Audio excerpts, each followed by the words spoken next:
सुरेंद्र अच्छा हुआ तो आ गया, मैं तेरी राह देख रही थी। क्या हुआ माँ? क्या बापू फिर से? हाँ देखना, अब तक घर नहीं लौटे। वो ठेके के आसपास कहीं पी के सो गए होंगे। जाना जाना लेके आना।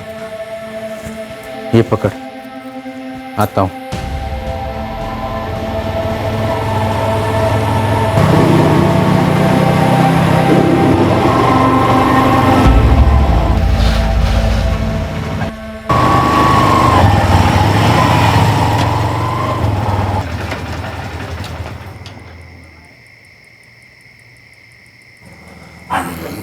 बापू, बापू।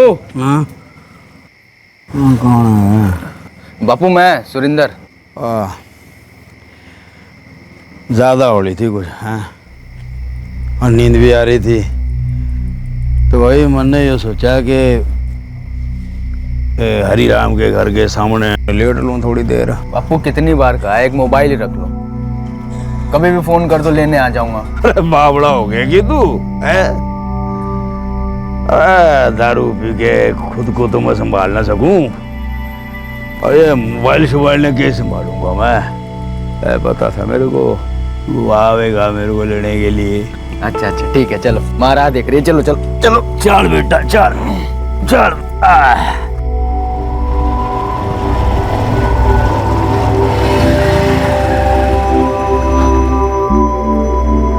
डांट डला मंजू, अरे जितना चाहे डांट डला तू, वरना तेरी खिलाई रोटियां हजम नहीं होंगी वरने। क्या फायदा डांटने का? जानती हूँ पीना तो छोड़ेंगे नहीं आप, पी पा के कहीं भी पड़ जाते हो। थोड़ा उम्र का तो ख्याल करो। अरे सारी जिंदगी खेत में हल जुलाते बीतरी मेरी है, दो ही तो शौक है मेरे, खेत में हल और ठेके पे एल को हल।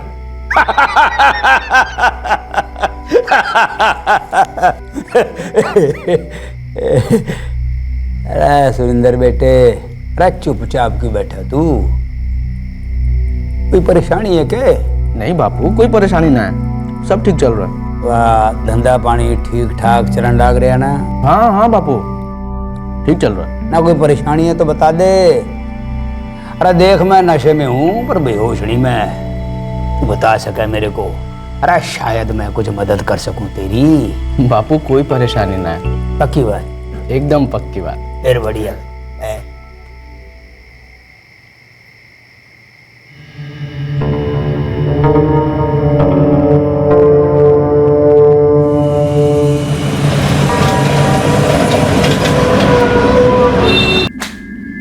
कमाल कर रहा सुरेंद्र, ओए मैं अपनी रकम मांग रहा हूं और तू टाइम मांग रहा है।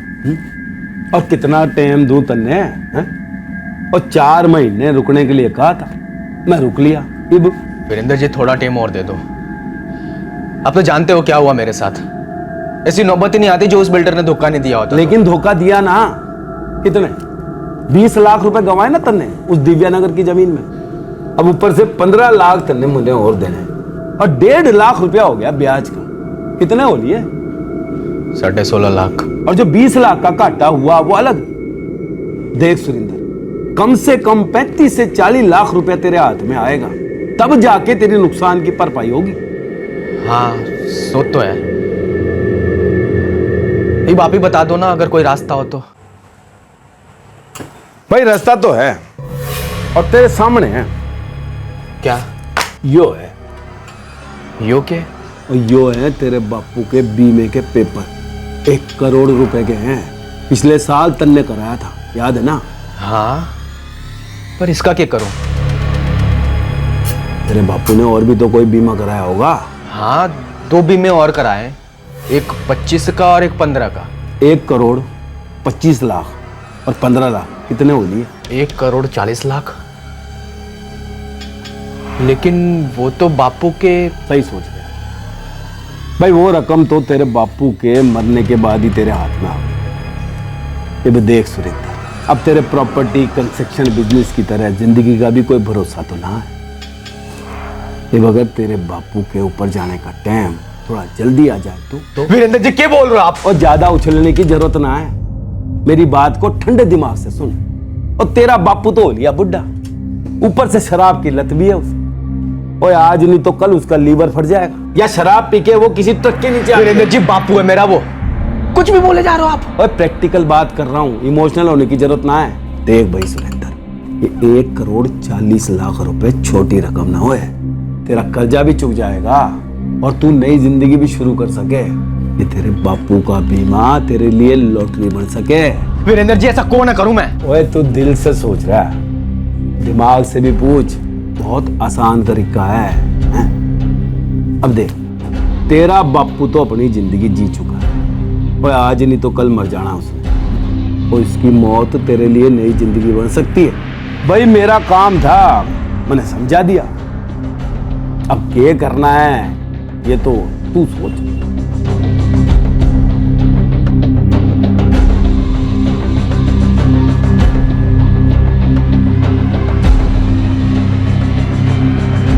सुरेंद्र के मन में पनप रहा ख्याल उसके दिल को दहला रहा था। डर से ज्यादा उसे एक गिल्ट का भाव सता रहा था। अपने कर्ज के बोझ को उतारने का रास्ता उसे अपने पिता की मौत में नजर आ रहा था। क्या वो अपनी इस बहकी सोच पर लगाम लगा पाएगा? क्या वो वाकई इस घिनौने अपराध को अंजाम देने वाला था? यार खेता ने देख के बड़ी खुशी हुआ है मेरे को।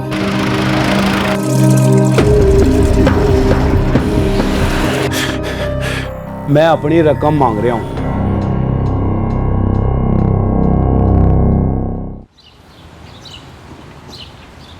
जा रहा तू बेटे? जी बापू, चलता हूं। जीता रहा जा। सही सोच रहा तू बेटे, ऐसा होना चाहिए। देख बेटे, हर इंसान ने जीवन में अपनी पहचान बनानी चाहिए, और तू वही तो करने लाग रहा है। अपने बाप के नाम पे नहीं, अपने बड़बूते पे आगे बढ़ने लाग रहा है। और यो देख के मेरे को तेरे पे घना नाज हो रहा बेटे। शाबाश, जा खुश रह।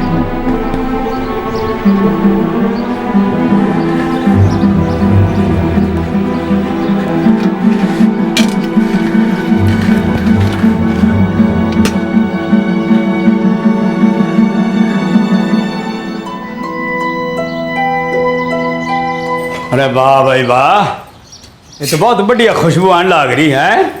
तुम एक काम करो, जाके नहा लो। और ठीक है, मैं नहा के आता हूँ, पराठों पे धावा बोलो रे, फिर खेतों में जाके सुस्ताऊंगा मैं, मजे थे हैं। लो, उठते ही कर दी ना जानने की बात।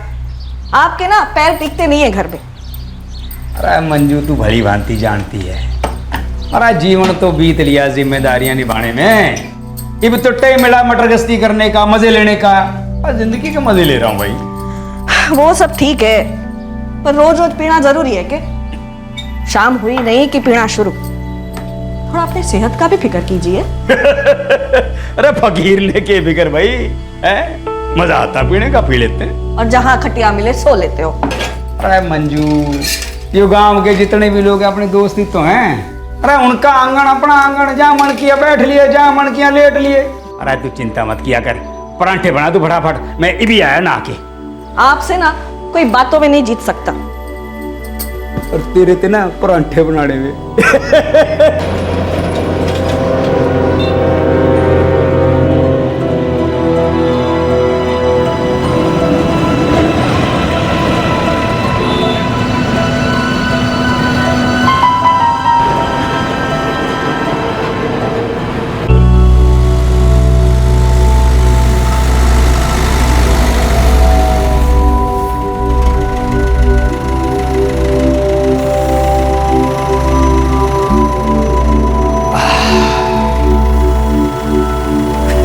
राम राम मालिक। राम राम रतन, राम राम। भाई क्या हाल है तेरे? आशीर्वाद है मालिक। मालिक कुछ चाय वगैरह मंगाओ मालिक? ना ना ना, क्या शानी चाहिए, अभी रोटी खा के निकला मैं करते। भाई बात यो है यार, खेता ने देख के बड़ी खुशी हुआ है मेरे को, इसीलिए यहाँ पे चला आता हूँ। भाई तुम अपना काम चालू रखो, जाओ, मेरे पाछे भागने की जरूरत नहीं है। जाओ काम करो, जाओ जाओ जाओ। वाह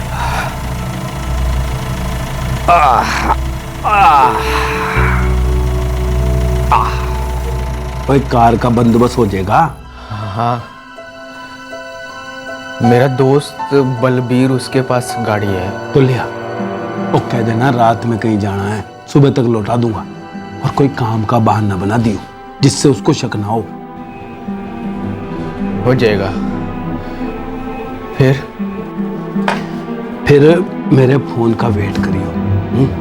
मैं तेरे बापू को किसी सुनसान जगह पर ले आऊंगा। उसके बाद क्या करना ये तो जाने है ना तू। इब क्या हो लिया? कुछ ठीक नहीं लग रहा। बापू है मेरा, वो हमेशा साथ दिया है उसने मेरा। बात तो सही कहने लग रहा है तू ना। अच्छा किया जो तूने साफ साफ बता दिया। खेती ना करनी तने तो मत कर। वैसे भी बढ़िया लाइन पकड़न लग रहा तू। ये आजकल कंस्ट्रक्शन और प्रॉपर्टी का जो बिजनेस है बड़ा फैलन लग रहा है हरियाणा में। अरे जमीनों के दाम भी बढ़िया मिलन लग रहे हैं। हाँ चल तू काम शुरू कर, मैं तेरे साथ हूँ। थैंक यू बापू। देखना अब जी जान लगा दूंगा, कुछ बन के दिखाऊंगा आपको। शाबाश, अरे मन ने पूरा यकीन है तू कामयाब होगा। बेटा ऐसे किसान की एक बात नहीं याद रखना, तो जमीन में सिर्फ बीज नहीं बोया जाता, पसीना भी बोना पड़ता है, वक्त भी, फिर जाके ये फसल लहराती से है। ऐसे बेटे तेरे बिजनेस में भी ना ये उतार चढ़ाव तो आते रहेंगे, पर हार नहीं मानना, मेहनत और लगन ते डटे रहना। कुछ ठीक नहीं लग रहा वीरेंद्र जी। तो तेरे साथ कौन सा ठीक हुआ? और तुझे किसी ने धोखा नहीं दिया होता तो तू क्या है मुसीबत में पड़ता? और सुरेंद्र, धंधा ईमानदारी और मेहनत से ही नहीं चलता है, उसमें दुकानदारी और कमीनापन भी होना चाहिए। वही अब कुछ सोचने की जरूरत ना है, जो तूने ठान ली वो कर। देख सुरेंद्र, ये इंश्योरेंस के पैसे वो आगे या पीछे वो तन्ने ही मिलने वाले थे। बस यूं समझ ले कि आज तन्ने जरूरत थी तो मिल गए। पर बापू, भाई बापू की नहीं, अपनी सोच। ये वक्त जज्बाती होने का नहीं है, वो ऐसा मौका दोबारा नहीं मिलेगा। वैसे हाथ से मत जाने दे। अब तू जा गड्डी लेकर आ और बाकी सब मुझ पे छोड़ दे।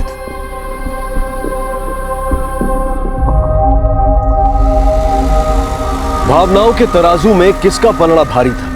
धंधे में हुए नुकसान से सर पर चढ़े कर्ज का, या बेटे के पिता के प्रति फर्ज के कर्ज का?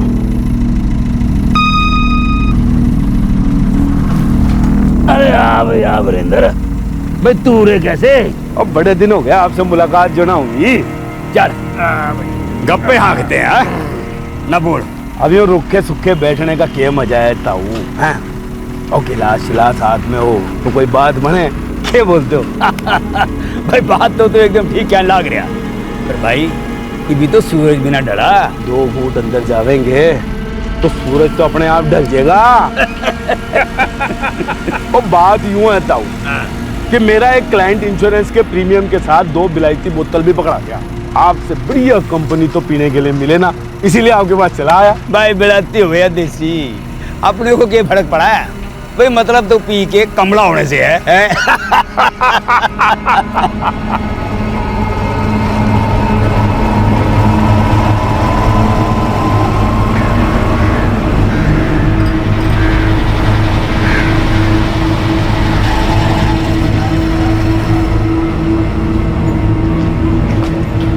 ले भाई। थैंक यू यार बलबीर। कोई नहीं यार, मजे से ले जा। वैसे जा कहाँ रहा तू? अरे वो भजन मामा है ना अपने, हाँ? उनके घर जा रहा हूँ दिव्या नगर। यार लौटते वक्त काफ़ी रात हो जाएगी तो सोचा ये हाईवे पर बाइक चलाने से अच्छा है तेरी गड्डी ले जाऊँ। अरे बिल्कुल सही सोचा यार, जा जा ले जा। सुबह होने से पहले लौट आऊँगा। अरे कोई ना यार, कोई जल्दी ना है, तू आराम से ले जा जा।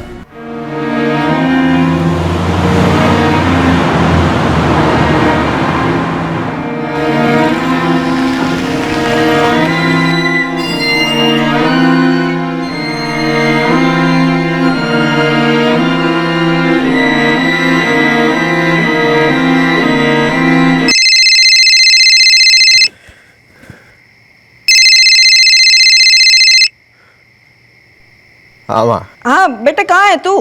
घर कब आएगा? माँ तू खाना खाकर सो जा, मुझे थोड़ा काम है, आने में देर हो जाएगी। बेटे तेरे बापू नहीं आए अब तक, वो लौटते वक्त कहीं दिख जाए तन्ने तो साथ में ले आना है। हाँ माँ। कोशिश करूंगा।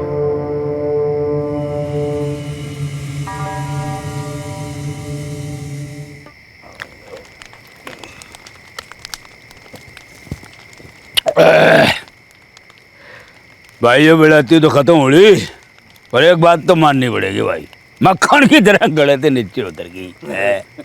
कब चढ़ गई पता ही नहीं चला। ताऊ ये बलायती तो हो गई खत्म। क्या करें? ये भी चल के देसी चढ़ाते हैं, क्या कहते हो? चल भाई, आज देसी विदेशी दोनों का मजा ले लेते हैं। चल भाई। अरे ताऊ वो मन्ने लागे चढ़ गया। हाँ भाई वीरेंद्र भाई, चढ़ तो ली। एक काम करता हूँ भाई, मैं यहाँ साइड पे बैठ लेता हूँ, मैं कहीं थोड़े टाइम के लिए। ताऊ तुम साइड में ही हो, इतने बैठो बैठो इधर।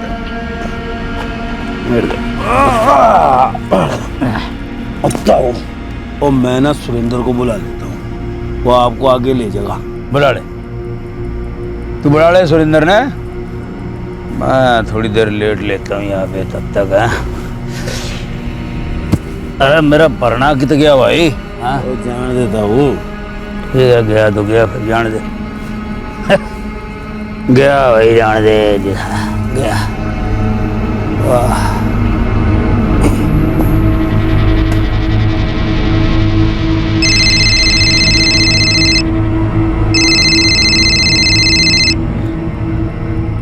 तैयार है ना तू? हाँ तैयार हो। हम लोग यहाँ पहुँच चुके हैं और तेरा बापू बेसुध पड़ा है सड़क पे, तू गड्डी लेकर आ जा। और सुन रहा है ना तू? हाँ सुना।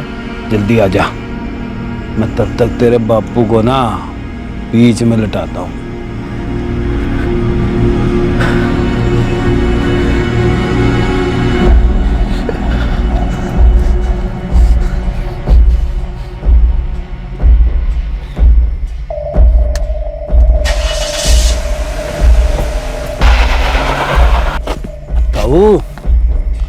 ताऊ वो आप बीच में लेटे हो, कोई गड्डी गुड्डी आगे चढ़ जाएगी। मैं साइड पे नहीं हूँ। नहीं उड़ जा। चल भाई साइड पे उड़ लेता हूँ फिर। उड़ जा, आ जा आ जा ताऊ, उड़ जाओ। आ जा आ जा, हो जा आराम से, इधर हो जा पीछे। और हो गया भाई? और जा, और साइड पे आ लो। मेहरबानी भाई वीरेंद्र, मेहरबानी भाई। यूं बता, वो मेरा बेटा सुरेंद्र आ रहा ना मेरे को लेने के लिए? मेरे को लेने तो आप फोन कर दिया। आजा लेट आजा मेरे बेटे, आजा आजा।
रात को आने की क्या जरूरत थी, सुबह लौटा देता। चल अब आ गया तो नहीं सोचा सुबह चला जाना। नहीं यार बलवीर, घर जाऊंगा, माँ को बोल के आया था। ठीक है फिर तो जा।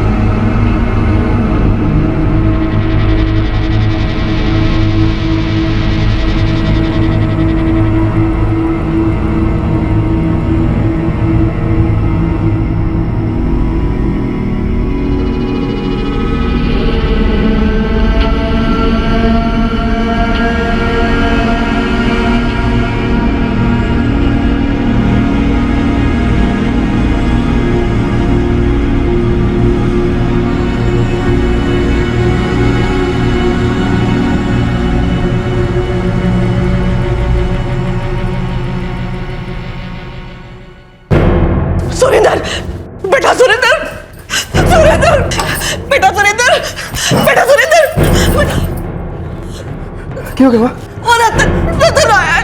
तू रो क्यों रही है? क्या कह रहा है रतन? कह रहा है तेरे बापू को कोई घटनी कुछ कर चले गई।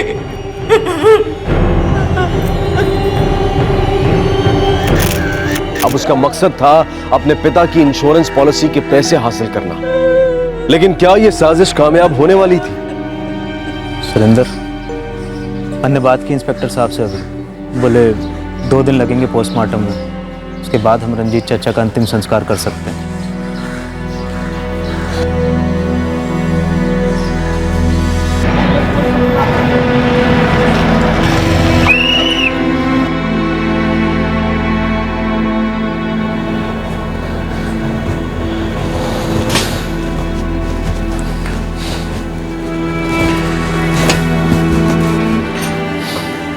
देख सुरेंद्र, जो तेरे चेहरे की मायूसी देख के तो किसी को शक ना होगा, लेकिन तेरी आंखों का डर मन ने डरा रहा है। बस संभाल अपने आप को।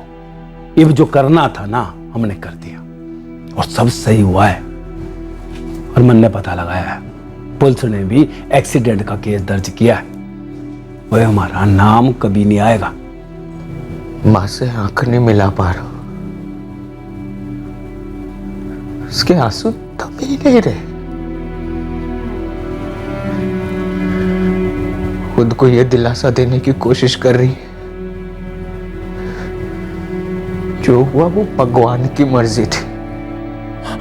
भैया, सुरेंद्र हमेशा उन्हें ढूंढ के लेके आता था। हमारी किस्मत में यही लिखा था, इसलिए सुरेंद्र भी नहीं था घर में, वरना हमेशा की तरह ढूंढ के ले आता उन्हें। ये भी दुख तो होगा ही है, तो इतना टेंशन क्यों ले रहा है इसमें? और रोना चाहती है ना तो रोने दे, और मन हल्का हो जाएगा उनका, और धीरे धीरे सब ठीक हो जाना है। और काम की बात ध्यान से सुन, 1 हफ्ते में इंश्योरेंस का क्लेम फाइल करना है, और 1-2 महीने में तेरे अकाउंट में पैसा आ जाना है। उसके बाद अपना कर्जा चुका देना।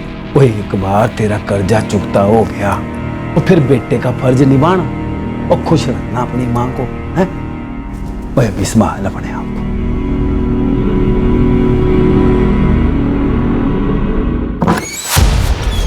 सर, वो सड़क गांव के पीछे की तरफ से गुजरती है, ज्यादा इस्तेमाल नहीं होती, और गाड़ियां भी बहुत कम गुजरती हैं वहां से। विक्रम, अगर गाड़ियां बहुत कम गुजरती हैं वहां से, तो फिर एक्सीडेंट होने के चांसेस भी बहुत कम हो जाएंगे। या तो रंजीत भैया की किस्मत खराब थी, या फिर रंजीत भैया की तरह गाड़ी चलाने वाला आदमी भी नशे में था। विक्रम, ये फोटोग्राफ्स देखो। ऐसा नहीं लगता कि गाड़ी ने 2 बार को चलाई विक्टिम? एक काम करो, ये टायर मार्क्स किसी एक्सपर्ट से चेक करो। एक बार हमें यह पता चल गया कि गाड़ी कौन से मॉडल की थी, तो व्हीकल को ट्रेस करना आसान हो जाएगा। मुझे नहीं लगता ये किसी ट्रैक्टर या टेम्पो के निशान है, कोई छोटी गाड़ी होनी चाहिए। इसका अंदाजा बिल्कुल सही है। जिस तरह से विक्टिम की बॉडी को कुचला गया है, छाती, हाथ, चेहरे का आधा हिस्सा और पैर, इन सभी बॉडी पार्ट्स के ऊपर से गाड़ी गुजरी है, और पूरे चांसेस हैं कि गाड़ी 2 बार बॉडी के ऊपर से गुजरी होगी। डॉक्टर, वारदात की जगह पर टायर के मार्क्स मैंने खुद देखे, वहां के फोटोग्राफ्स भी हैं हमारे पास। मुझे लगता है गाड़ी एक ही थी। शायद ये भी हो सकता है कि एक्सीडेंट के बाद ड्राइवर घबरा गया हो और हड़बड़ाहट में उसने गाड़ी पीछे लेने की कोशिश की हो और गलती से विक्टिम पे दोबारा गाड़ी चढ़ा दी हो। मतलब आपको लगता है विक्टिम के ऊपर जब दूसरी बार गाड़ी चढ़ी तो गाड़ी रिवर्स में थी? शायद ऐसा हुआ हो। वैसे विक्टिम की बॉडी में अल्कोहल का लेवल काफी ज्यादा पाया गया है।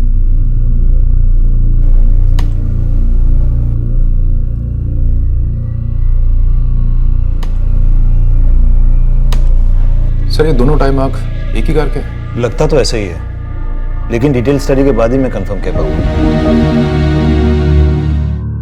तो इस हफ्ते में पुलिस की रिपोर्ट आ जानी चाहिए, उसके बाद ये पेपर मैं इंश्योरेंस कंपनी में जमा करा दूंगा।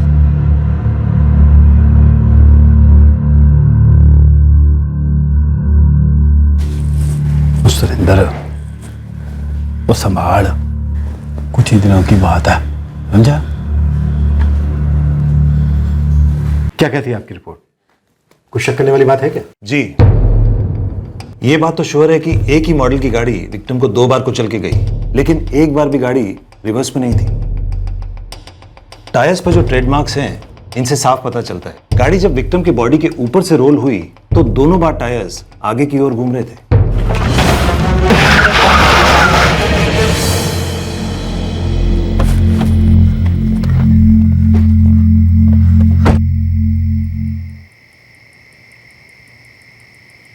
वो काम अभी पूरा ना हुआ, रिस्क ना ले सका।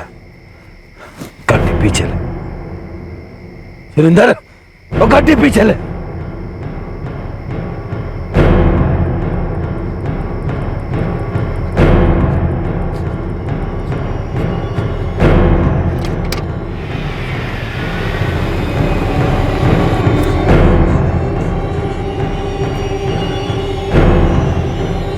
क्या सोच रहा है?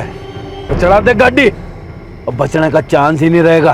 चल चढ़ा सुरेंद्र, चढ़ा दे गाड़ी।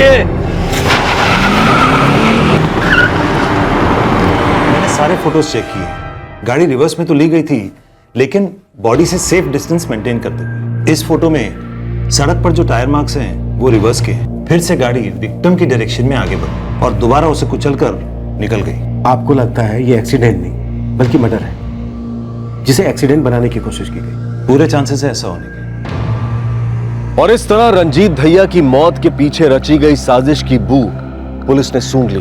पुलिस को लगने लगा कि एक्सीडेंट की आड़ में एक हत्या का षड्यंत्र छुपा था। सुरेंद्र और वीरेंद्र की चाल उल्टी पड़ती दिखाई दे रही थी। हाँ मंजीत बोल। सब्जी रंजीत दहिया काफ़ी खुशमिजाज आदमी था और काफ़ी पैसे वाला भी। गांव में अच्छी ज़मीन और फसल से अच्छी कमाई होती है उसकी। पैसे को लेकर कोई दुश्मनी थी उसकी? अभी तक तो उसके बारे में जिससे बात की वो तो अच्छा बोल रहे हैं साहब जी। शराब की आदत थी उसे? कभी कोई झगड़ा? ये तो पूरा गांव जानता है साहब, वो दारू पीने का शौकीन था और दारू पी के तमाशा नहीं करता था।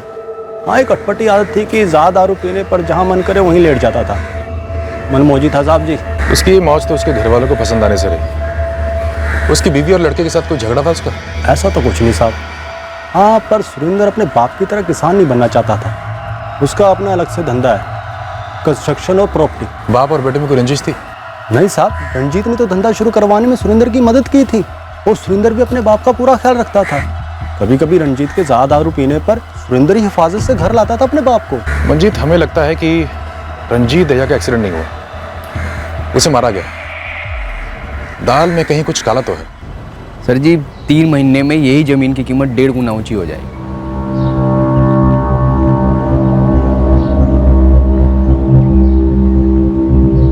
सर जी 1 मिनट, अभी आया। क्यों कह रहा था? सुरेंद्र भैया, पुलिस आपके घर आई थी, माँ जी को अपने साथ थाने ले गई है। माँ को? क्यों? भैया कह रहे थे कुछ सवाल जवाब करनी है मालिक के एक्सीडेंट के बारे में। कल खेत पे भी शाम और सुखबीर से एक आदमी पूछताछ कर रहा था। जी उनकी आदत ही कुछ ऐसी थी, पीने के बाद होश नहीं रहता था, कहीं भी सो जाते थे। मैं अक्सर अपने बेटे सुरेंद्र को भेजती थी, वो उन्हें ढूंढ के ले आता था। जब सुरेंद्र काम से बाहर होता, वो सुबह ही घर आते थे। उस रात जब देर रात तक वो घर नहीं लौटे तो आपको उनकी फिक्र तो हुई होगी? हाँ जी, पर क्या करती,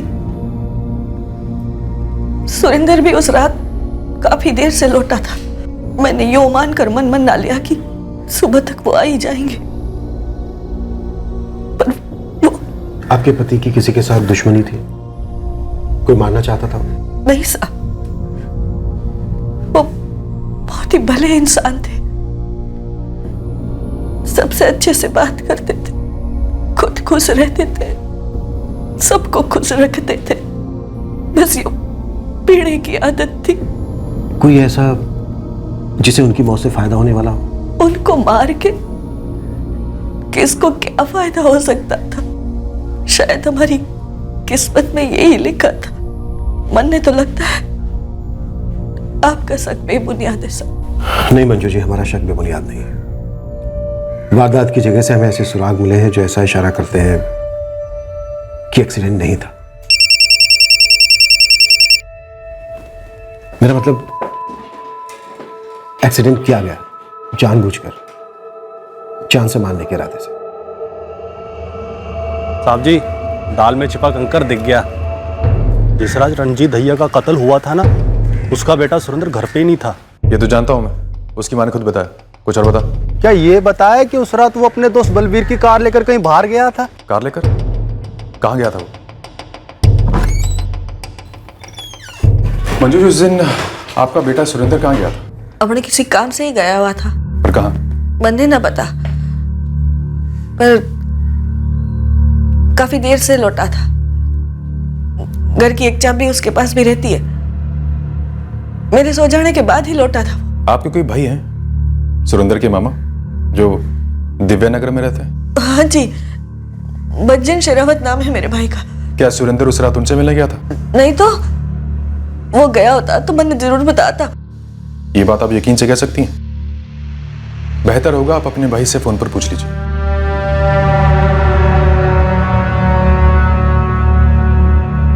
हाँ मंजू, बोल, क्या बात है?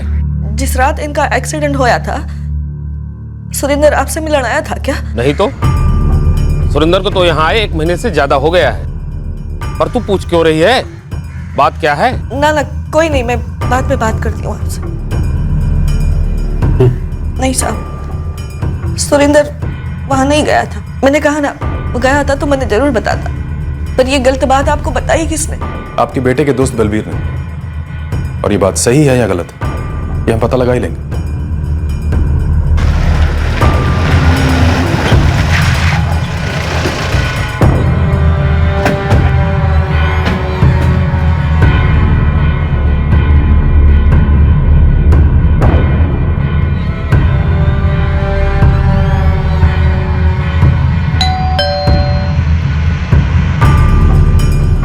मुझे बताया तो था कि वो अपने मामा के घर दिव्यानगर जा रहा है। उसने गाड़ी कब लौटाई तुम्हें? सर जी, काफी रात हो गई थी, मैं नींद में था तो टाइम ठीक से याद नहीं। पर आप ये सब क्यों पूछ रहे हो? सर,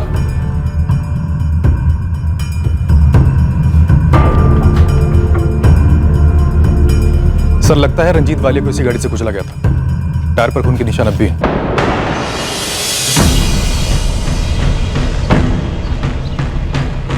खून के धब्बे? क्या हुआ सर जी? बलबीर, क्या तुम बता सकते हो कि ऐसी क्या वजह हो सकती है कि सुरेंद्र ने अपने पिता की हत्या कर दी? क्या बात कर रहे हो सर जी? वो भला ऐसा क्यों करेगा? हेलो सर जी, मैं जितेंद्र बोल रहा हूँ, सरपंच मनोहर जी का लड़का। हाँ जितेंद्र, बोलो, क्या बात है? क्या आप अभी मेरे खेत पे आ सकते हैं? क्यों, बात क्या है? सुरेंद्र आया हुआ है, उसने मुझे बताया कि उसी ने अपने बापू को मार डाला। तुम उसे वहीं पे रोके रखो, हम अभी आ रहे हैं। सर, सुरेंद्र ने जितेंद्र के सामने अपना जुर्म कबूल लिया है। वो समय उसके खेत पर है। मूव। बलबीर, गाड़ी को हाथ मत लगाना, हमारी दूसरी टीम आकर गाड़ी को सीज करेगी। ओके?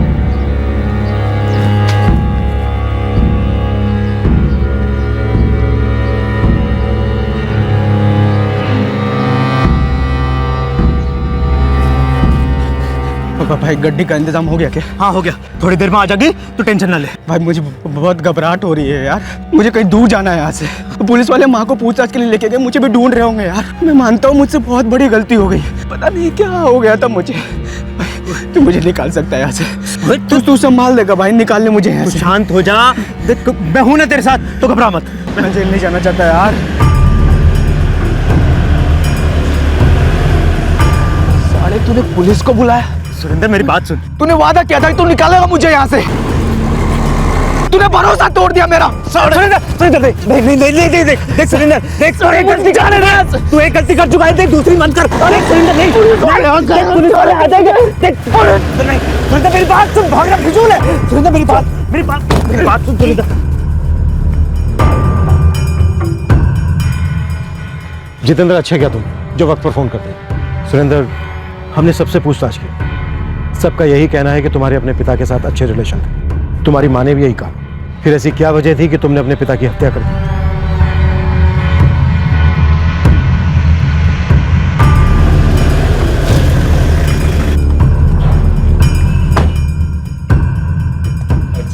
क्या बात हो गई भाई? चल। अरे भाई साहब, बात क्या हो गई ये तो बताओ।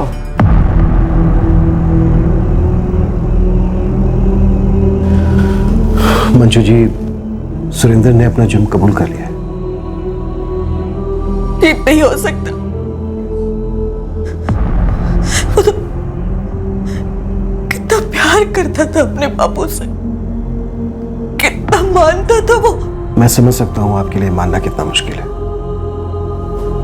पर सच यही है कि आपके बेटे सुरेंद्र ने खुद अपने पिता की जान ली है।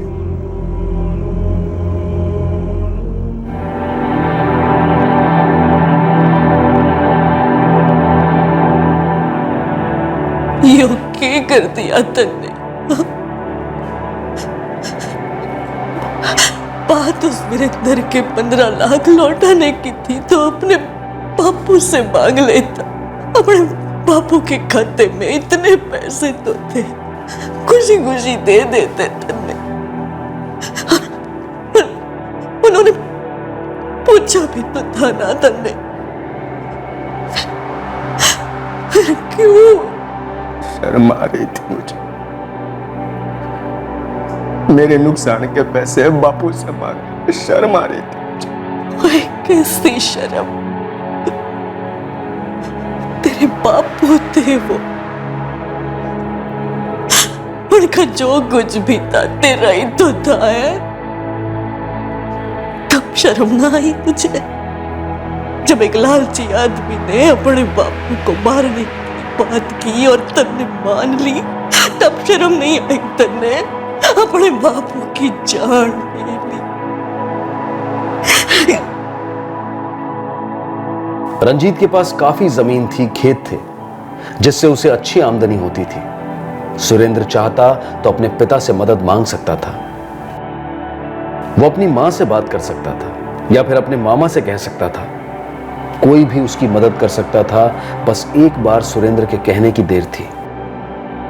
आज सुरेंद्र को अपने किए पर पछतावा हो रहा है। जब इंसान किसी अपने की जान लेता है तब पश्चाताप की आग उसे मरते दम तक तड़पाती है, जिसमें आज सुरेंद्र तड़प रहा है। जब से इस साजिश का आगाज हुआ तब से हर कदम पर एक गिल्ट फीलिंग, कुछ गलत होने का एहसास बार बार सुरेंद्र को हो रहा था। जज्बाती तौर पर देखा जाए या फिर किसी और नजरिए से, हर लिहाज से उसका यह कदम गलत था। लेकिन फिर भी सुरेंद्र ने अपने जज्बात को, अपनी भावनाओं को किनारे करते हुए इस अपराध को अंजाम दिया। उसका यह सोचना सरासर नादानी थी कि उसके अपने पिता के खून से सने हाथ कभी हथकड़ियों में नहीं जकड़े जाएंगे और वो अपने पिता की बीमा की रकम से अपनी जिंदगी संवार लेगा। सुरेंद्र ने उस इंसान की सांसें छीन ली जिसने जिंदगी के हर मोड़ पर उसका साथ दिया और हमेशा देता। जरूरत थी तो सिर्फ उस इंसान से बात करने की, उसके सामने अपना हाल बयां करने की। लेकिन बड़े दुख की बात है कि कर्ज के बोझ से छुटकारा पाने के लिए सुरेंद्र ने अपने पिता के खून का बोझ उठाना बेहतर समझा।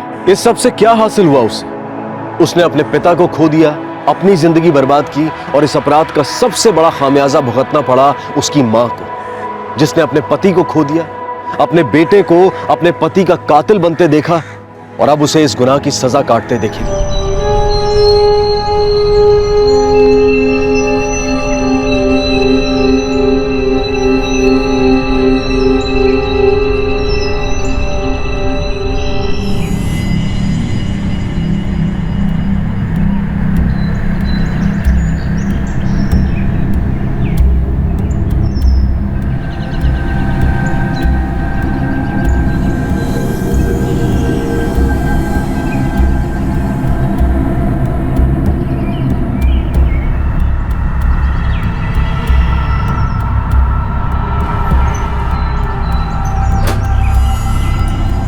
कौन है? कौन है? बोलता कौन है? प्रकाश, तू है इसका? है? कौन है तू?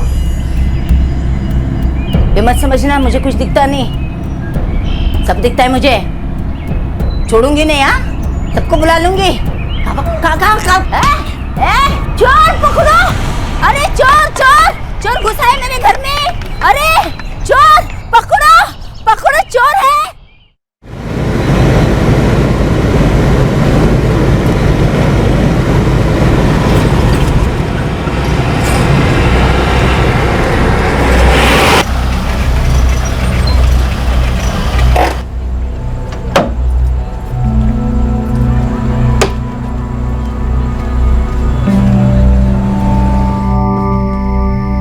तन्वी, खाना तैयार है, थाली लगा दे सबकी।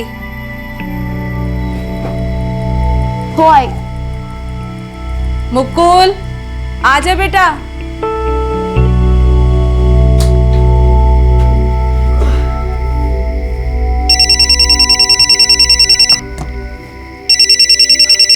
हाँ प्रकाश, बोल, कैसा है? दादा मैं ठीक हूँ, आप कैसे हो?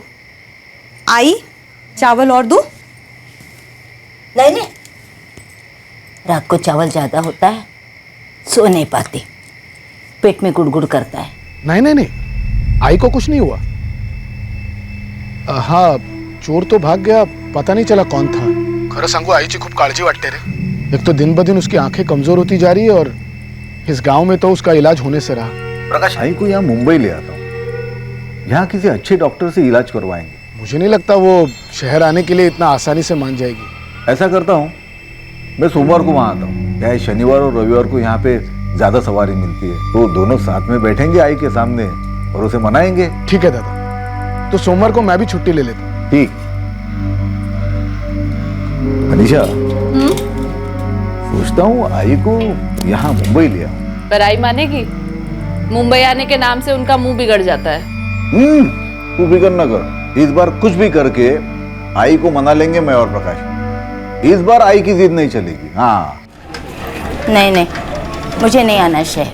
तुम्हारा वो शहर मुझे रास नहीं आता, कितना शोर होता है वहाँ पे, आंखों के साथ मेरे कान भी खराब हो जाएंगे। नहीं नहीं, मैं यही ठीक हूँ। अगर मुंबई में अच्छे से इलाज होगा तेरी आंखों का। हाँ, क्या हुआ है मेरी आंखों को? तो बिना वजह बात को बढ़ा रहा है। सब कुछ तो दिखता है मुझे। तो सत्येंद्र है, ये प्रकाश है, और वो उर्मिला है। मुझे मालूम है वो चोर की वजह से तुम लोग डर गए हो। मगर ये बात क्यों भूल जाते हो? वो चोर को मैंने घर में घुसने नहीं दिया, बाहर से बाहर भगा दिया। पळून लावलं मी त्याला। आई, अरे बात वो नहीं है, बात तेरे आंखों की है। तेरी आंखें पहले से ज्यादा कमजोर हो गई है अब 70 साल की उम्र में जिंदगी ओझल हो रही है, तो आंखों का क्या? मैं बिना आंखों से भी अपने गांव को देख सकती हूँ। भाई, इतने साल प्रकाश के साथ रहे, अब थोड़ा टाइम मेरे साथ भी रहे ना। हम दोनों तेरे बेटे हैं, तो दोनों में इतना फर्क क्यों करती है तू? रहने दे। मैं खूब समझती हूँ तेरी नौटंकी। जज्बाती बनकर मुझे उल्लू मत बना तू। प्रकाश, मैं बोल देती हूँ, मैं शहर जाने वाली नहीं। अगर तू जिद कर सकती है ना, तो मैं भी जिद कर सकता हूँ। आखिर तेरा ही बेटा हूं मैं। हाँ? तू मानेगी नहीं तो बच्चे की तरह गोद में उठा के लेके जाऊंगा तुझे।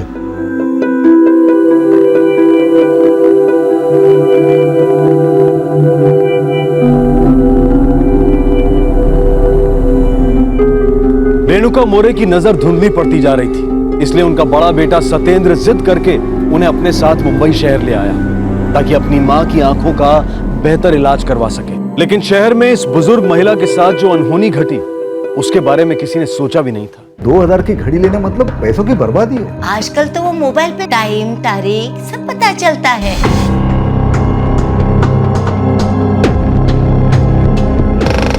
बोल, तू आइस का?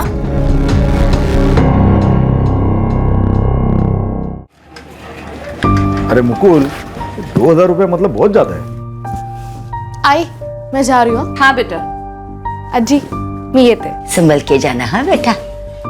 बाबा, ये 2000 वाली सस्ती ही है, इससे भी महंगी घड़ियां होती है। अरे बाड़ा, देख, अभी मैं, तेरी आई, तू, तन्वी चारों कमा रहे, इसके लिए घर के लिए कुछ पैसे बचा पा रहे। ये 2000 की घड़ी लेना मतलब पैसों की बर्बादी है। अच्छा, तेरी खुद की पगार 3000 रुपए और इतनी महंगी घड़ी ले रहा है तू? हाँ, आजकल तो वो मोबाइल पे सब कुछ दिखता है, टाइम, तारीख सब पता चलता है, तो घड़ी की क्या जरूरत है? अगं आजी, तुला समजणार नाही, वो काम करते वक्त हर बार मोबाइल तो नहीं देख सकता ना मैं, और वक्त के साथ चलने के लिए ये क्लाइमेट घड़ी होना बहुत जरूरी है। आई तू थाम, तुझे घड़ी चाहिए ना? हाँ। मनीषा, सुन, वो अलमारी में मेरी घड़ी पड़ी है ना, वो इसे दे देते। वैसे भी अलमारी में पड़ी है, मैं तो पहनता नहीं। देखती हूँ मैं। बहुत महंगी घड़ी है, उस टाइम मैंने 4000 रुपए की ली थी। वाह बाबा, आप तो अभी मुझे लेक्चर दे रहे थे बचत का, और आपने 4000 की घड़ी खरीदी थी। तब कोई डिस्काउंट चल रहा था 70% का, तो 1200 में पड़ी थी। की कीमत तो वैसे 4000 रुपए थी।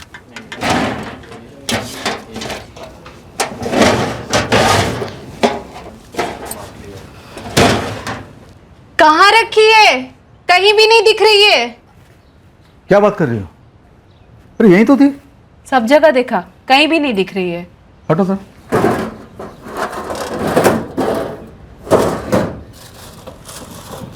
क्या हुआ? नहीं मिली? तुम बिना चीजें कहाँ रखती हो? बिल्कुल नई घड़ी थी, एक बार भी नहीं पहनी थी मैंने, यहीं रखी थी। कहाँ जाएगी? अरे मुझे क्या पता, मैंने तो काफी दिनों से देखी तक नहीं है। कहाँ जा सकती है? बाबा, आप मुझे ऐसे क्यों देख रहे हो? मुझे तो आज ही पता चला है घड़ी के बारे में।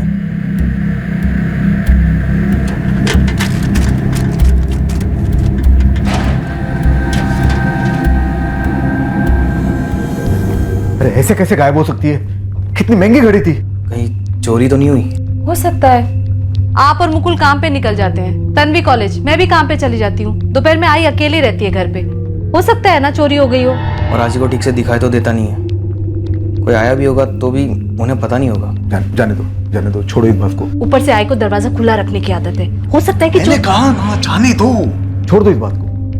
अरे आई ने सुन लिया तो उसको बुरा लगेगा, फिर वापस गांव जाने की बात करेगी। तो यहीं कहीं रखी होगी, थोड़ा और ढूंढेंगे तो मिल जाएगी। हाँ चलो मैं काम पे जाता हूँ। बाबा की घड़ी के चक्कर में मेरी घड़ी की तो बात ही रह गई। आइए तो। हाँ, और सुन, संभल के चलाना तेरी काली पिल्ली को।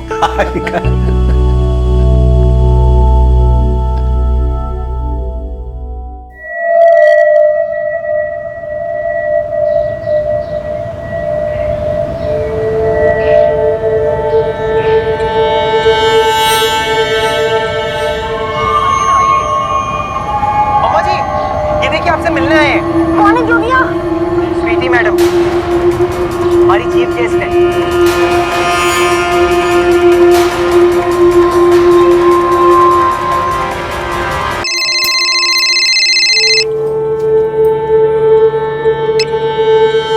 हाँ तन्वी, आई घर पे ताला लगा है। ऐसा कैसे? तेरी आजी होगी ना घर पे, वो तो कभी दरवाजा भी नहीं बंद करती, ताला कैसे लगाएगी? अरे मैं घर के बाहर ही खड़ी हूँ आई। मुझे लगता है अज्जी कहीं बाहर गई है। टीवी बंद करना भी भूल गई, बाहर तक आवाज आ रही है मुझे। कहाँ गई होगी? अच्छा तू 10 मिनट रुक, मैं आती हूँ अभी। तब तक तू आस पड़ोस में देख, तेरी आजी शायद वहीं कहीं हो। लक्ष्मी काकी, काय झालं तन्वी? लक्ष्मी काकी आजी है क्या अंदर? नहीं तो क्यों, क्या हुआ? घर पर भी नहीं है, बाहर ताला लगा हुआ है और अंदर टीवी चल रहा है। तेरी आजी तो कभी कहीं नहीं जाती। पता नहीं कहाँ है, मैं नीलू काकी से पूछती हूँ।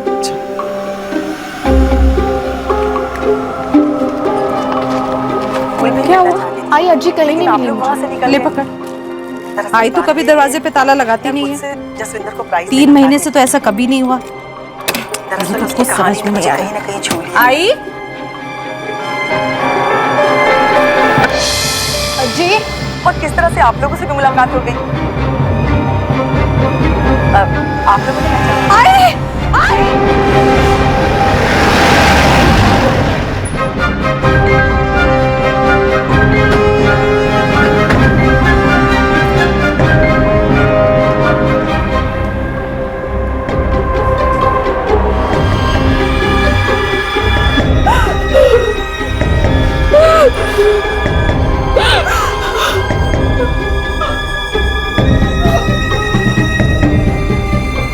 सर, और शायद इसी शर्ट से पूछा गया। घर वालों से पता करो ये शर्ट किसकी? ये मेरी शर्ट है। शर्ट फॉरेंसिक लैब भेजो। तन्वी जब घर लौटी तो दरवाजे पे ताला लगा हुआ था। टीवी भी चल रहा था, बाहर तक आवाज आ रही थी। आई घर से बाहर नहीं निकलती थी, ज्यादा से ज्यादा घर के बाहर बैठती थी या खाट पे लेट जाती थी। 3 महीने से वो है हमारे साथ। उसके आने के बाद से हमने ताला नहीं लगाया घर में। सर, दरवाजा कहीं से भी डैमेज नहीं है। लगता है कातिल घर के अंदर जबरदस्ती नहीं आया था। जब आपकी आई घर पर अकेली होती थी तो दरवाजा खुला रखती थी क्या? आई को बंद कमरे में रहना पसंद नहीं था साहब। साहब, मैं इनके बाजू में रहती हूँ। रेनू काका की जब भी घर में अकेली रहती थी वो बाहर ही बैठती थी। उनको आदत थी बाहर बैठने की, और पास से कोई भी गुजरता था ना, उनसे बुला के बात करती थी।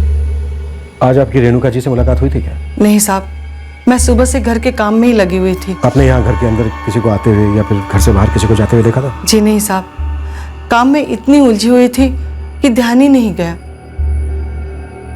आप में से किसी ने कोई चीखने चिल्लाने की आवाज सुनी थी क्या? नहीं सर। तुम्हारे पास घर की चाबी नहीं थी क्या? नहीं, जब से अज्जी यहाँ पर है मैं चाबी नहीं लेके जाती। घर की कितनी चाबियां हैं? 2, एक आई के पास और एक घर के ताले में रहती है। मतलब जिसने ताला लगाया वो चाबी अपने साथ ले गया होगा।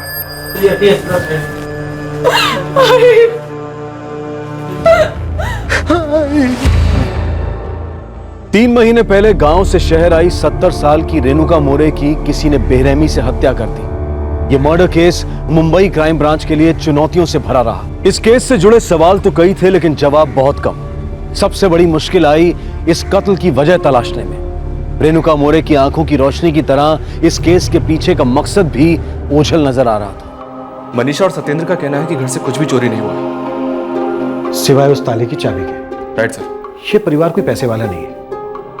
मुझे नहीं लगता कि कातिल चोरी करने के इरादे से घर में गया। हो सकता है सर, लेकिन कातिल ने अलमारी खोली जरूर थी, कपड़ों को भी उथल पुथल किया था, पर उसने कुछ चुराया नहीं। शायद वो किसी खास चीज की तलाश में था सर।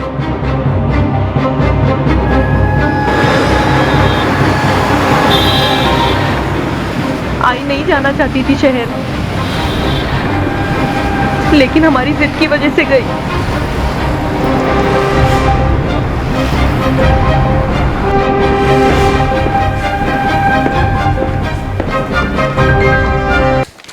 सर, दोनों के ब्लड ग्रुप मैच हो रहे हैं। शर्ट पर जो खून लगा है वो रेणुका मोरे का ही है। मतलब कातिल ने फर्श पे गिरे खून को इसी शर्ट से साफ किया। जाहिर सी बात है, कातिल ने टीवी की आवाज तेज रखी ताकि विक्टिम के चीखने चिल्लाने की आवाज किसी को सुनाई ना दे। सत्येंद्र ने बताया सर कि उसकी मां की आंखें कमजोर थी, वो दिन में भी ठीक से नहीं देख पाती थी। शायद कातिल भी इस बात से वाकिफ था। उसे लगा होगा कि घर में वो आसानी से दाखिल हो जाएगा और अपना काम करके निकल जाएगा। रेणुका मोरे ने उसे रोकने की कोशिश की होगी, दोनों में झड़प हुई होगी, पर इस झड़प में रेणुका जी की मौत हो गई। सबसे अजीब बात तो यह है सर कि कातिल ने दरवाजे पर ताला बाहर से लगाया और फर्श भी साफ किया। और जब यह कत्ल हुआ तो परिवार के सभी लोग घर से बाहर थे। सबसे पहले तन्वी घर पर लौटी, उसी ने घर पर ताला लगा दिया। उसी ने अपनी आई को बताया।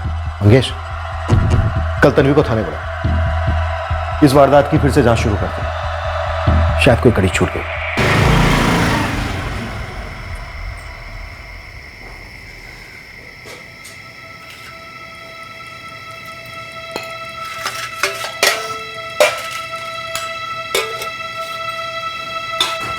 बाबा कुछ तो खा लीजिए।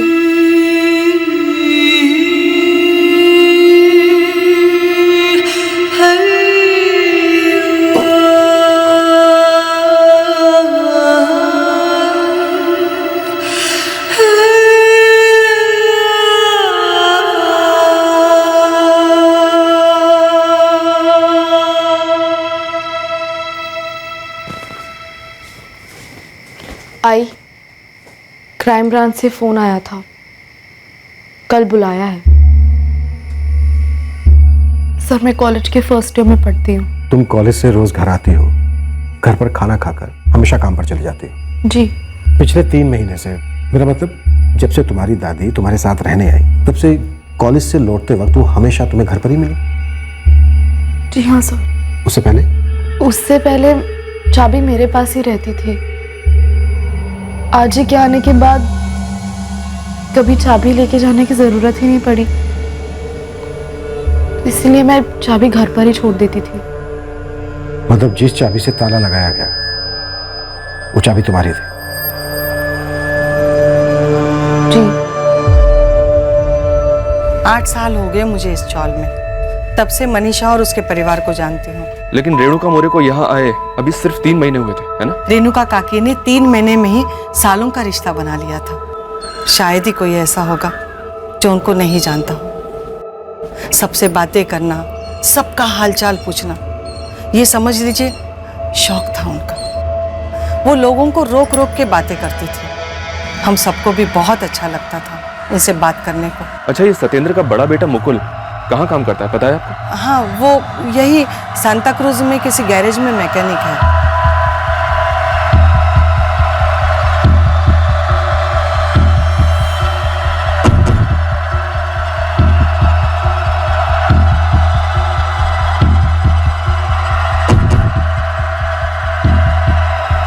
यहाँ ताला हमेशा यहीं रखते हैं और चाबी उसके अंदर, पर पिछले 3 महीनों से ताला लगाने की जरूरत ही नहीं पड़ी। अच्छा, आप अपनी माँ की आंखों का इलाज कौन से अस्पताल में करवा रहे थे? जी वो स्टेशन के बगल में सरकारी अस्पताल है, वहां पर। आंख नजदीक लाइए। हाँ। और नजदीक लाइए। और नजदीक लाऊंगी तो मशीन आंख में घुस जाएगी, वैसे ही मुझे कम दिखता है। कुछ नहीं होगा माँ जी, आप लाइए तो सही। दोनों आंखों की कॉर्निया काफी डैमेज हो चुकी है। ऐसे केसेस में ज्यादा कुछ नहीं कर सकते। आपको उनका ख्याल रखना होगा, क्योंकि वक्त के साथ आंखें और कमजोर हो जाती हैं। कोई तो इलाज होगा। मैं गांव से शहर आई को इसी उम्मीद में लेके आया हूँ। एक ही तरीका है, ट्रांसप्लांट करना होगा, लेकिन इस उम्र में ऑपरेशन कामयाब होने के चांसेस बहुत कम है। आई गांव में रहना चाहती थी, शहर में रहना उसे पसंद नहीं था, लेकिन मैंने जिद की, उसे जबरदस्ती यहां पर लेके आया। इतने सालों से वो आपके साथ रह रही थी? जी हाँ साहब।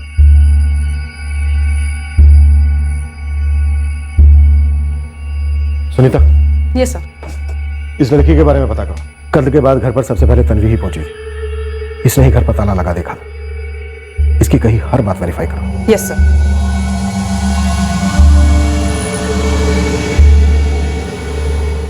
साहब ये मुक्कुल स्टेशन के पास काबरा के गैरेज में काम कर रहा है, 12वीं तक पढ़ा है, ईमानदारी से काम करता है। शक करने लायक कोई बात? साहब ये लड़का शौकीन मिजाज है, लेकिन शक करने वाली बात कोई सामने नहीं है। ऐसी बातें सामने नजर नहीं आती हैं रफीक, खोद के निकालनी पड़ती हैं। दरवाजा खुला था जब कातिल घर में आया, और जब गया तब ताला लगा कर गया। पूरे चांसेस हैं कि इसमें घर का कोई सदस्य शामिल है। दादा, पुलिस ने थाने पे बुलाया है, कुछ बात करनी है।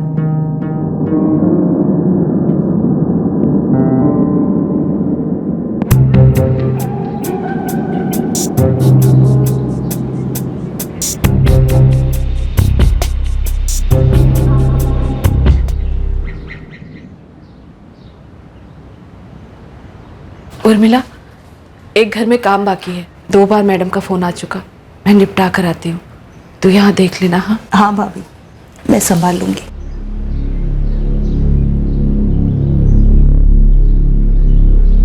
जी साहब, हम दोनों भाइयों ने मिलकर तय किया था आई को शहर लेकर आने का। लेकिन आपकी आई इससे खुश नहीं थी। आई को शहर का माहौल पसंद नहीं था, उसकी सारी जिंदगी गांव में ही गुजरी थी ना।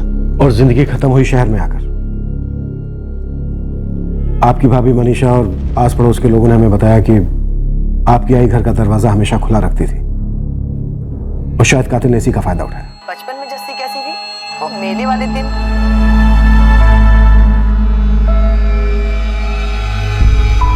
मेरे कहने का मतलब है कि मेले वाले दिन के पहले वो बादशाह की दुकान थी जी। सच्ची में अब यकीन नहीं करोगी जी, तूफान मेल थी एकदम।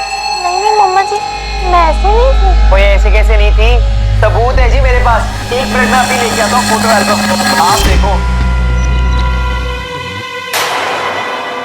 इसकी सुपरमैन बन के खड़ी है। मैं ये जानना चाहता हूँ कि क्या सत्येंद्र को पसंद नहीं था आपकी आई का यहाँ आना? पसंद नहीं था मतलब? मतलब ये कि सत्येंद्र का अपनी आई के साथ कोई मनमुटाव था, आपके साथ कोई अनबन थी, कोई झगड़ा था गांव की जमीन को लेकर या गांव के घर को लेकर? नहीं साहब, सत्येंद्र दादा ऐसे नहीं है। आई की तो बहुत अच्छी बनती थी उनसे। 20 साल से दादा शहर रहते, मुझसे ज्यादा कमाते, और हर 3 महीने बिना चुके आई को पैसे भी भेजते थे, ताकि गांव में मैं उनका इलाज अच्छी तरह से करवा सकूं। सब हम दोनों को आई की बहुत फिक्र थी, और इसीलिए दादा ने खुद कहा था कि वो आई को शहर ले जाएंगे और वहां उसका इलाज करवाएंगे। हाँ सुनीता बोलो। तन्वी की सारी डिटेल्स निकाली हैं, उसके दोस्तों से भी बात की है सर, लेकिन ये शक करने लायक जैसा कुछ निकला नहीं। पढ़ने में काफी अच्छी है तन्वी और पार्ट टाइम जॉब भी करती है ताकि फैमिली को सपोर्ट कर पाए। काफी सिंसियर है और ये बॉयफ्रेंड वगैरह का भी कोई चक्कर नहीं है। ठीक है सर, सत्येंद्र के बेटे मुकुल के बारे में पता किया। गैरेज में मैकेनिक है, थोड़ा बनठन के रहने का शौक है, लेकिन कोई बुरी आदत या संगत नहीं है। उसके मालिक ने भी कहा कि बड़ी लगन के साथ काम करता है। सत्येंद्र, मुकुल, तन्वी और मनीषा सबके बारे में अच्छा ही सुनने को मिल रहा है, लेकिन हमें सिर्फ सच सुनना।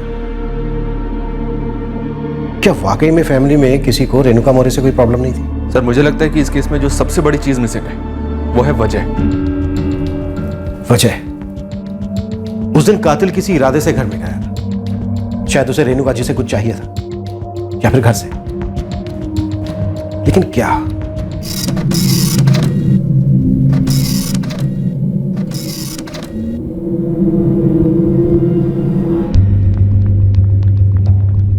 सर किसी के भी फोन रिकॉर्ड्स में शक करने जैसा कुछ नहीं मिला है। उनके फोन रिकॉर्ड्स उनके बयान से एग्जैक्ट मैच करते हैं? जी सर।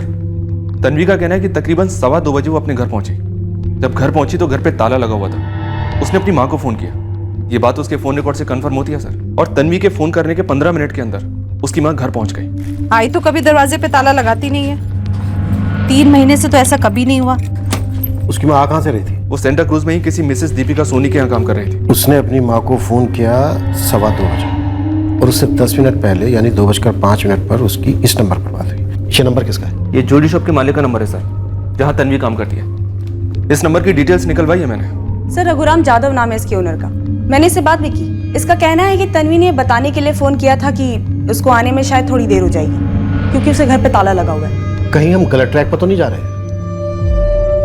हो सकता है तन्वी का इस केस से कोई लेना देना ना, ये दोनों सास बहू के बीच की प्रॉब्लम हो।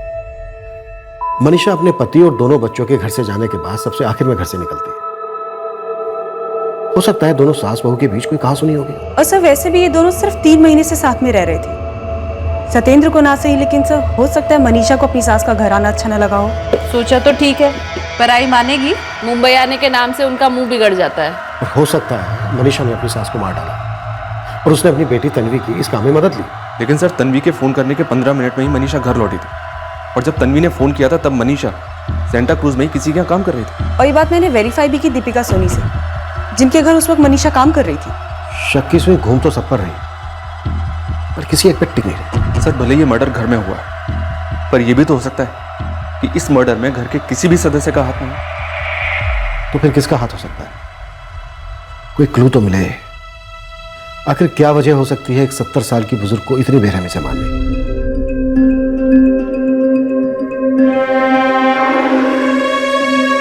सत्येंद्र लगातार क्राइम ब्रांच के चक्कर काटता रहा, इस उम्मीद में कि शायद पुलिस को कोई सुराग मिला हो या उसकी मां के कातिल का पता लगा हो। सत्येंद्र अपनी मां की मर्जी के खिलाफ उन्हें अपने घर लाया था और उसके बाद यह सब हुआ। यह ख्याल उसे मन ही मन सता रहा था। एक बोझ सा महसूस कर रहा था वो। उसके लिए यह जानना बेहद जरूरी था कि उसकी मां को ऐसी बेरहम मौत क्यों मिली, उसके साथ आखिर क्या हुआ था। हम ये पता लगाने की कोशिश कर रहे थे कि ये मामला कहीं आपके गांव से तो किसी तरह से जुड़ा हुआ नहीं है। साहब आपको ऐसा क्यों लगता है? आपके भाई प्रकाश ने हमें बताया कि जब आप अपनी आई को यहाँ पर लेके आए उससे कुछ ही दिन पहले आपके गांव के घर में कोई चोर दाखिल हुआ था। कौन है? चोर पकड़ो! अरे चोर चोर चोर घुसा है मेरे घर में। हाँ सर, इस घटना के बारे में प्रकाश ने मुझे फोन करके बोला था। अगले हफ्ते में आई को यहाँ पर लेके आया। इस केस में एक बात बहुत अजीब लग रही है। कातिल ने घर के बाहर के दरवाजे पर ताला लगाया, ताला टीवी के पास रखा था। हो सकता है कोई चोरी करने के इरादे से आया हो और जैसा कि आपके गांव के घर पर हुआ, आपकी आई ने उसे भगाने के लिए शोर मचाया और उसने अपने आप को बचाने के लिए आपकी आई की जान ले ली हो। चोर सर मेरे घर से कोई क्या चुरा सकता है? यही सोचकर हमने इस पर कोई खास तवज्जो नहीं दी, लेकिन अभी हम किसी भी संभावना को नजरअंदाज नहीं करना चाहते। आप श्योर हैं कि आपके घर से कुछ भी गायब नहीं हो? आपने सारी चीजें अच्छे से चेक की? सारी चीजें वैसी ही है जैसे थी। मेरे घर से कोई क्या चुरा सकता है भला?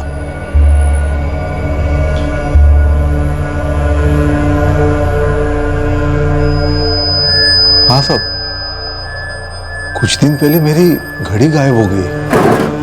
अरे ऐसे कैसे गायब हो सकती है? कितनी महंगी घड़ी थी? 4000 की घड़ी थी साहब। 1 मिनट, ये घड़ी गायब कब हुई? मालूम नहीं साहब, आई के गुजरने के करीब 1 हफ्ते पहले पता चला। आखिरी बार अपनी घड़ी ये कब देखी थी? और आई को गांव लेने गया था, तब सोचा था पहन के जाऊं, लेकिन फिर ख्याल आया कि रास्ते में कहीं चोरी हो गई, कहीं खो गई, तो इसलिए नहीं पहनी। बस वो आखिरी बार मैंने घड़ी देखी थी। इसका मतलब घड़ी आपकी आई के यहाँ आने के बाद गायब हुई? शायद। हो सकता है घड़ी किसने चुरा ली हो आपके घर से। देखिए, आपकी आई घर के बाहर बैठती थी, कभी कभी वहां सो भी जाती थी, दरवाजा खुला रहता था, उनकी आंखें भी कमजोर थी, तो हो सकता है किसी ने मौके का फायदा उठाकर आपके घर से आपकी घड़ी चुरा ली हो सकता है। जरा सोच के बताइए, उन 3 महीनों में आपके घर पर कोई आया था? खास करके तब जब आपकी आई के अलावा घर पर कोई नहीं था। बेटा, एक टीवी ठीक करवा दे, कब से मरा पड़ा है। दोपहर के टाइम में चौल में भी कोई नहीं दिखता, तुम लोग काम पे चले जाते हो, मेरा वक्त नहीं कटता। ठीक है, कल मैकेनिक को बुला देता हूँ। भूलना नहीं, मैं तो प्रकाश को बुलाकर गांव चली जाऊंगी। आज आई नहीं भूलूंगा, लेकिन ये बार बार गांव जाने की धमकी मत देना। चले तो। उसी दिन मैंने एक टीवी मैकेनिक से बात की, अगले दिन वो घर पर आ गया।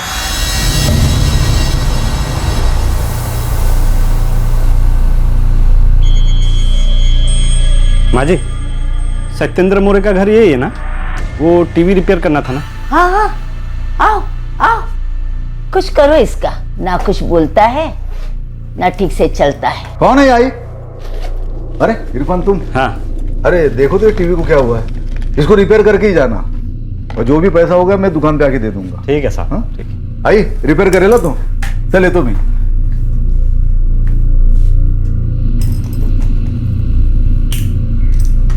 बेटा, कितना टाइम लगेगा? माँ जी, पहले देखने तो दीजिए क्या दिक्कत है, पहले पता तो चल जाए। आई इते हाँ,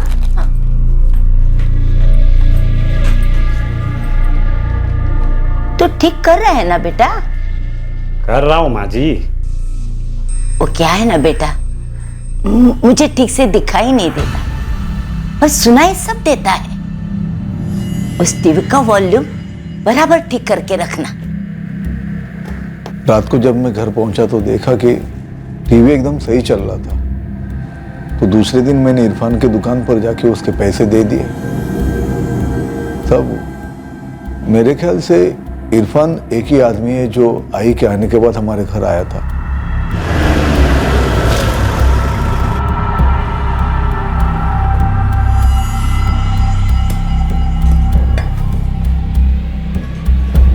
ये इरफान शेख की दुकान है? हाँ साहब, यही है। कब खुलती है? पता नहीं साहब, इरफान तो ईद का चांद है, उसे खुद को पता नहीं रहता वो कब निकलेगा। गांजा पी के पड़ा होगा कहीं, 1 नंबर का गंजेड़ी है साहब। इरफान शेख रहता है? इसी चौल में रहता है साहब, ये सामने वाली गली में।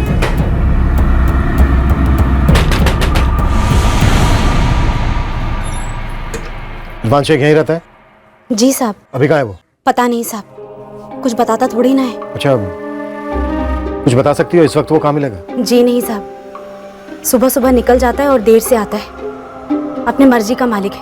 1 नंबर का नशेड़ी साहब। नशा करना उसके लिए सांस लेना जितना जरूरी है साहब, और अपनी इसी तलब को ना साहब वो चोरी करके पूरी करता है। यहाँ तक कि उसने चोल के लोगों तक को नहीं छोड़ा। सबके सब कहते हैं साहब, इरफान को ना घर पे टीवी सही करने के लिए बुलाना, यानी कि चोर को दावत देना।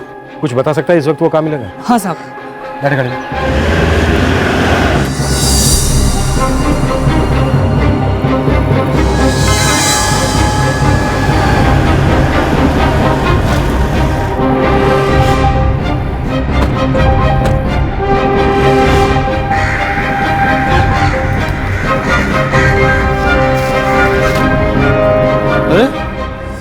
ये क्या किया साहब? क्या दिक्कत है? बड़ी मुश्किल से तो माल का जुगाड़ किया था, और मैं अपने लिए खरीदता हूँ, धंधा थोड़ी करता हूँ मैं। तेरा धंधा तो टीवी रिपेयरिंग का है ना, लेकिन आजकल तू अपनी दुकान नहीं खोलता? अपनी दुकान अपनी मर्जी, जब चाहे बंद रखूँ, आपको क्या दिक्कत है साहब? थाने चल हमारे साथ, फिर तुझे बताते हैं कि दिक्कत क्या होती है और दर्द क्या होता है। ऐसे पकड़ के काय को ले जा रहा? इरफान शेख एक टीवी मैकेनिक जो एक बार टीवी रिपेयर करने के लिए सतेंद्र के घर आया था, वो अब इस केस का मुख्य संदिग्ध था। क्राइम ब्रांच के पास अब तक उसके खिलाफ कोई सबूत नहीं था, सिर्फ शक था। क्या शक की सुई इस बार सही निशाने पर लगी थी?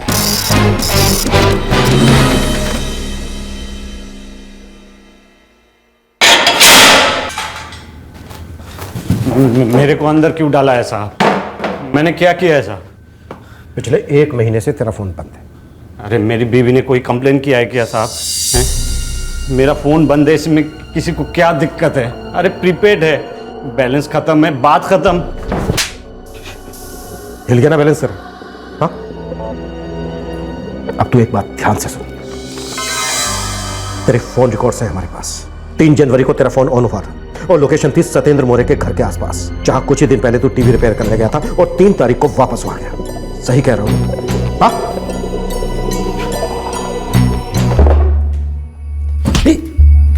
जैसे तुझे लत है ना गांजे की, वैसे ही मुझे भी लत है सच सुनने की। अगर तूने कुछ भी झूठ बोला तो दम मारना तो दूर, सांस लेने में भी दम लगेगा। बोल, तू नहीं मारा है ना उस बुजुर्ग औरत को? हाँ? अब तू मुंह खोलेगा या फिर मैं तुझे खोलना शुरू करूं? आखिरी बार तुझसे पूछ रहा हूं, तू नहीं मारा है ना उसको? बोल! हाँ मैंने मारा उसे। क्यों मारा? क्यों मारा? साहब बुरी हालत हो गई थी साहब, नशा चाहिए था मुझे साहब, लेकिन माल खरीदने के लिए मेरे पास पैसे नहीं थे। मैंने सोचा बुढ़िया के पास कुछ न कुछ मिल जाएगा। पहली बार गया था ना, सब मिला था। अरे मान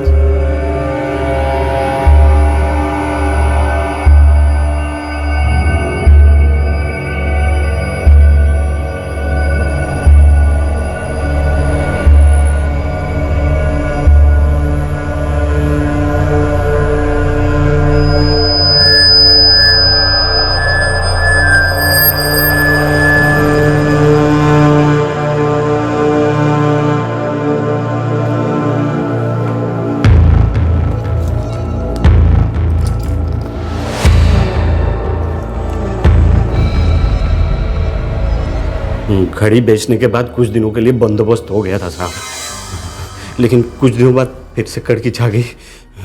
मुझे बड़ी तलब लगी हुई थी, गांजा चाहिए था मुझे, लेकिन माल खरीदने के लिए माल नहीं था साहब मेरे पास।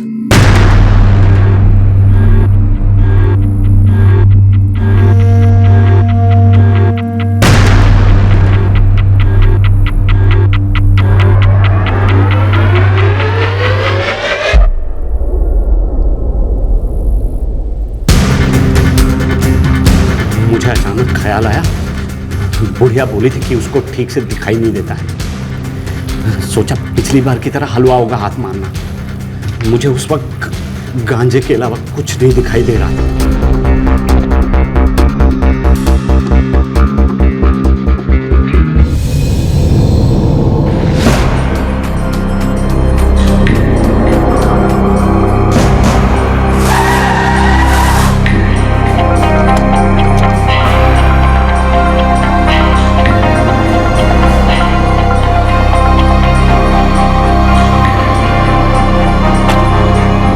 मैडम जी आप आइए ना, आइए। मम्मा जी ये देखिए आपसे मिलने आए हैं। कौन है जोगिया? स्वीटी मैडम, हमारी चीफ गेस्ट है।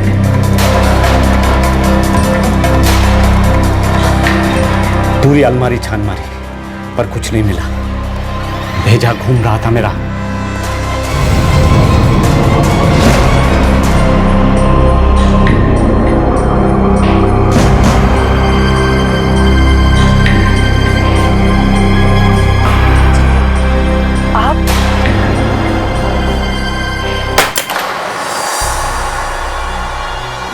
कैसे आ गई?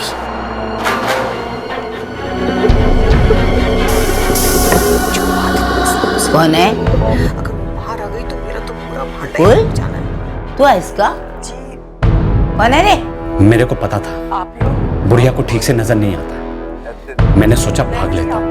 कौन है तू? बुढ़िया शोर मचाने लगी, मैं डर गया था साहब। बैठिए बैठिए।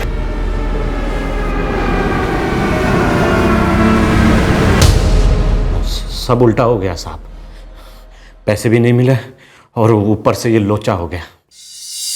फिर मैंने अपना मोबाइल बंद कर दिया और दुकान जाना भी छोड़ दिया साहब। घड़ी कहाँ बेची तूने? वो एक दुकान पे बेच दी साहब, 900 मिले थे उसके।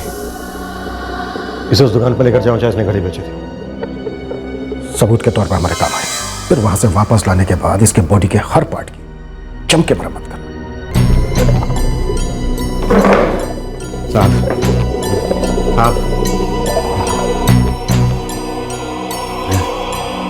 पता नहीं प्रकाश, लेकिन रह रह के ये ख्याल आता है कि अगर आई को मैं यहाँ लाने की जिद न करता तो शायद ये न होता। दादा आप खुद को दोष मत दो, आप नहीं जानते थे कि ऐसा कुछ होने वाला था। और कौन ये सोच सकता था कि ऐसा कुछ हो भी सकता है। देखो ना, इस गांव में जब चोर आया था तब भी तो ऐसा कुछ हो सकता था ना। दादा देखो, संभालो अपने आप को। आपने हमेशा अपनी जिम्मेदारी निभाई है और आय के लिए जो कुछ भी हो सके आपने हमेशा वो किया था दादा।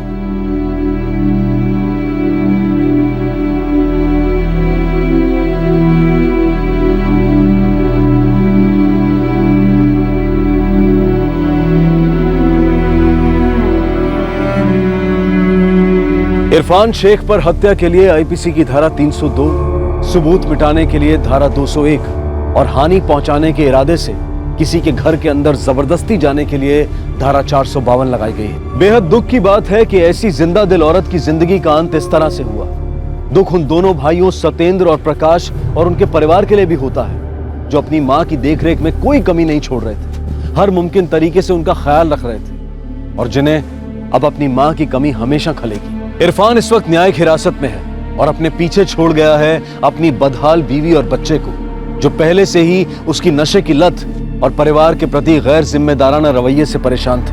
अब मैं अनूप सोनी आपसे विदा लेता हूं, फिर मुलाकात होगी अगले एपिसोड में और खुलासा करेंगे एक और जुर्म का। तब तक सतर्क रहें, सुरक्षित रहें और देखते रहें क्राइम पेट्रोल सतर्क। सबक एक को, सीख हम सबको। जय। इस तरह के और भी एपिसोड देखने के लिए हमारे चैनल को सब्सक्राइब करें और बेल आइकन दबाना ना भूलें।